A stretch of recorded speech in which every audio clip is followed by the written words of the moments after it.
외신 브리핑 시간입니다. 미국이 재정 절벽의 위기에서 가까스로 벗어났습니다. 상원에서의 표결도 순조롭게 진행됐는데요. 이 소식 로이터 통신 보도입니다. 현지 시간으로 지난 31일 로이터 통신은 미국 상원이 찬성 89대 반대 8표로 20년 만에 시행되는 이른바 부자 증세안을 통과시켰다고 전했습니다. 앞서 미치 매코넬 공화당 상원 원내대표와 조 바이든 부통령은 부부의 연소득 45만 달러가 넘는 경우 소득세율을 인상한다는 것을 주요 골자로 하는 합의안을 마련한 바 있습니다. 여기에 따르면 부부 합산 연소득이 45만 달러, 개인 소득이 40만 달러 이상의 고소득층의 소득세율은 종전의 35%에서 39.6%로 인상됩니다. 부유층의 재산소득 및 배당세율도 15%에서 20%로 올라가는데요.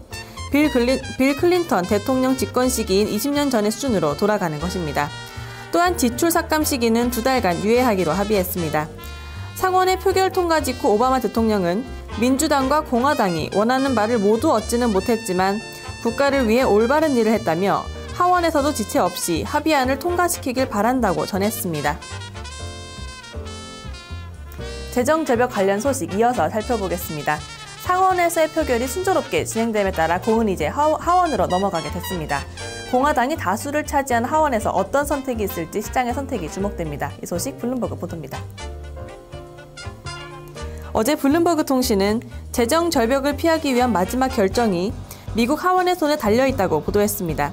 조 바이든 부통령과 미치 매코넬 공화당 상원 원내대표의 합의안이 상원에서 통과된 이후 하원의 표결만이 남은 상황인데요.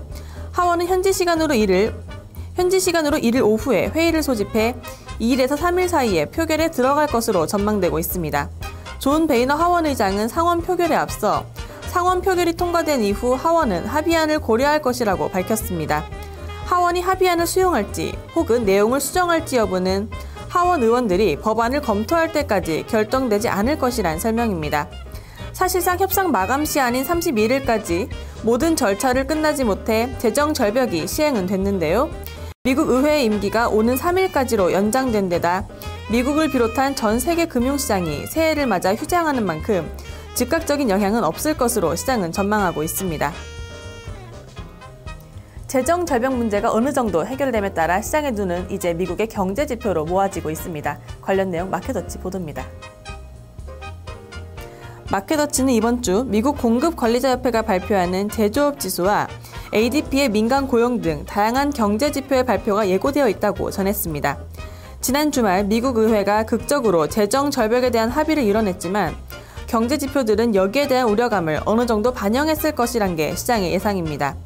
신규 실업수당 청구 건수는 10,000건가량 늘어난 36만 건에 달할 것으로 전망됐으며 실업률은 여전히 7.7%에 머물 것으로 예견됐습니다.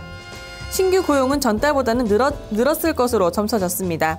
제조업 지수 역시 다시 경기 확장을 의미하는 50 이상을 상회할 것이라는 분석입니다. 브리클린 다이어 BNP 파리바 이코노미스트는 중산층의 세금이 인상됐다면 시장에는 큰 충격이 있었을 것이라며 앞으로 긍정적인 변화가 있을 것이라고 전망했습니다. 지금까지 외신 브리핑이었습니다. 네, 외신 소식 들어보시고 오셨습니다.